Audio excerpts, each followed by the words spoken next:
I read in a ship's manual how they were trying to come up through the grates, screaming and howling because they were frothing at the mouth and they were dying. But what happened was, they would die, and when they would die, they would open the grates to let them out, to let some of them out, to relieve some of the pressure, but nothing could be done. Then they would, when all this was over, they would go down and close and open the ports again. But meanwhile, a lot of these people had already died and had been dead for 2 or 3 days, if not more.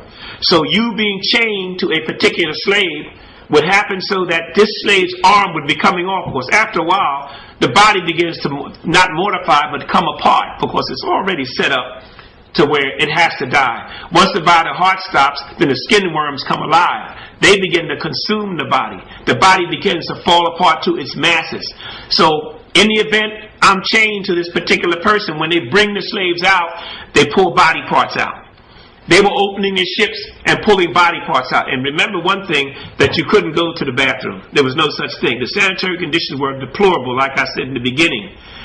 What would happen, you could be sitting at any time in an inch to an inch and a half to 3 inches of your own feces. And the feces there with you. You had the blood, the vomit, the urine, the dysentery. You had everything there. You had the bodies that were decomposing.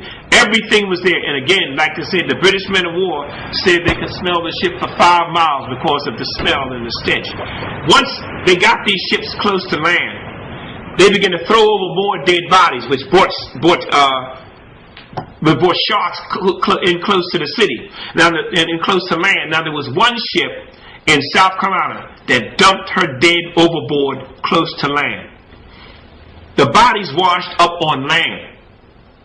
The people in the village or in the town complained about the stench of the dead bodies. There were men, women, and children's bodies, about 60 or 70 of them on the beach that had washed up.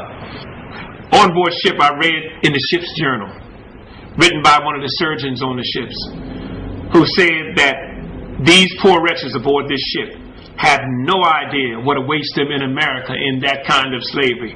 They will be clamoring to get back on this ship. As horrible as all this was, nothing compares to what awaits them in the Americas.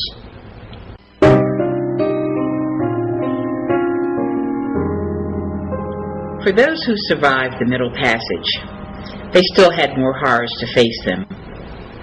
They now had to go on the auction block to be sold. Many families, it's hard to imagine that an entire family was able to survive intact with a mother, father, and children. However, families were still formed. Mothers who may have lost their children aboard ship were able to take the orphan children of maybe their sister mate. Fathers who had lost entire families became the father of new families. So no one was left alone. These children and parents bonded during that voyage. Following the voyage, they were given just a little time maybe to rest, because they had to be prepared for the auction block. They were cleaned up. Palm oil was put all over their bodies to make them look healthy. Their hair was shaved so that they would get rid of any, mites or anything that they may have. Then they would be put on the auction block. Every orifice of their body was checked. Their mouths were held open as they looked inside their mouths for, decay in their teeth. They would look in their ears. They were made to bend over. How humiliated that must have been for those slaves, particularly the women, because they were naked as they stood before these leering crowds of people.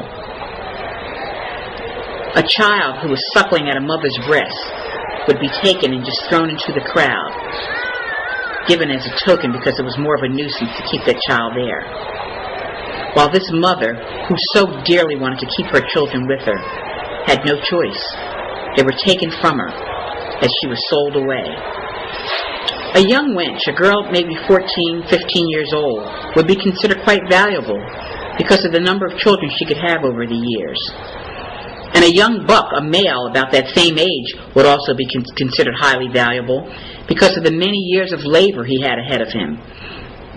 Somebody in this age group could go for maybe $500. Someone older, maybe a woman in her 50s or 40s, who was long past her childbearing age, would be sold perhaps as a cook to work in the home. She might go for maybe $3.50. A man that age could be a butler. Or they both could be sold as field hands, and they may go for maybe $200 or maybe less. Young children, depending on their age, could go for maybe $50, $75, $100 because they too had some years ahead of them. They just had to be trained. But you need to remember that these were human beings that had bounties put on them. They were sold away from their mother country. They're now sold away from families that they had bonded with. So there was no sanctuary for these people. And they were people, but they were not treated as people.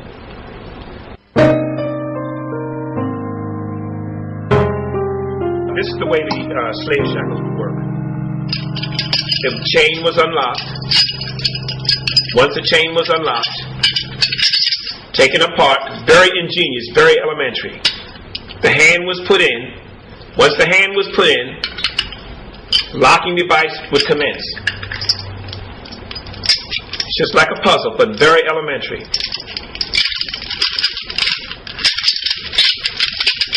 It's locked in like this. That's one side. This is the locking device.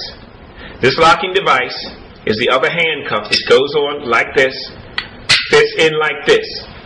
There's a pin that goes in. This pin slides in like this.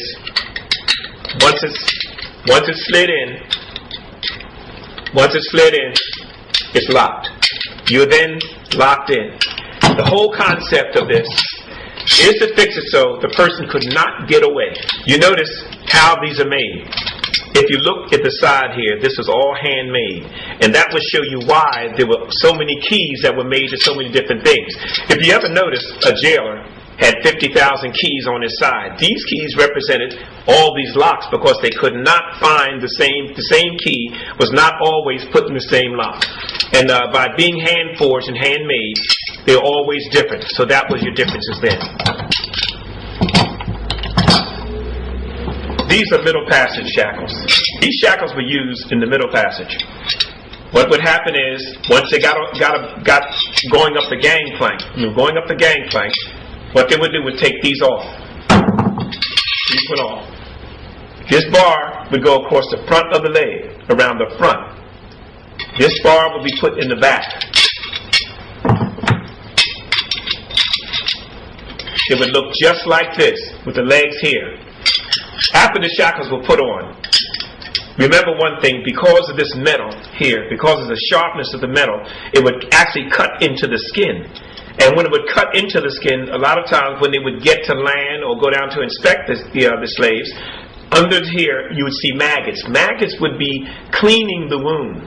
But it showed that infection was already there, the maggots were cleaning it, and the bone was actually protruding through on some slaves.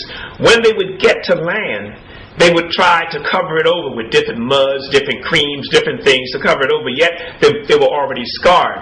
In order to keep from scarring them, what they did after that, they went to a rolled kind of shackle, which would bruise but wouldn't so much break the skin. They had a rolled shackle. That way they had chains, they could move freer. They could take the slaves out much freer and much faster. Here, in another segment, we have runaway shackles. These were used and put